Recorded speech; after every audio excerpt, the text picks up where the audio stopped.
नमस्कार, मी सोनल. स्वागत आहे तुमचं सगळ्यांचं टेक विथ सोनलमध्ये. तर आता लाडक्या बहिणींसाठी एक आनंदाची बातमी आहे. तर लाडक्या बहिणींचा नोव्हेंबरचा जो हप्ता आहे तो 31 डिसेंबर रोजी महिलांच्या खात्यावरती जमा झाला होता.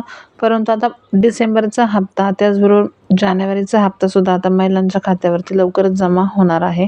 तर या संदर्भात राज्याचे मंत्री गिरीश महाजन यांनी एक एक्सवरून पोस्ट करून माहिती दिलेली आहे. तर इथे बघू शकता गिरीश महाजनांकडून पोस्ट करण्यात आलेले आहे. त्याचमध्ये सांगितलं आहे की देवाभाऊंकडून लाडक्या बहिणींना मिळणार मकर संक्रांतीची मोठी भेट, ज्यामध्ये तुम्हाला 14 जानेवारीपूर्वी लाडक्या बहिणींच्या बँक खात्यात डिसेंबर व जानेवारी महिन्याचे 3000 रुपये हे जमा होणार आहे.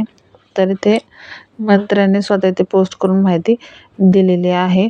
तर अद्याप तरी याचा शासन निर्णय हा आलेला नाही, परंतु ह्या पोस्टवरून असं दिसतंय की डिसेंबर आणि जानेवारीचा हे दोन्ही हप्ते हे संक्रांतीच्या पूर्वी महिलांच्या खात्यावरती जमा व्हायलाही सुरुवात होणार आहे. तर हीच होती एक महत्त्वाची अपडेट. व्हिडिओ जास्तीत जास्त लाडक्या बहिणींपर्यंत शेअर करा. त्याचबरोबर आपल्या फेसबुक पेजला फॉलो करा. चॅनलवरती जर नवीन असेल तर चॅनलला सबस्क्राईब करून बेल आयकॉनला प्रेस करा. असेच महत्त्वाचे व्हिडिओ तुम्हाला आपल्या चॅनलवरती मिळतील.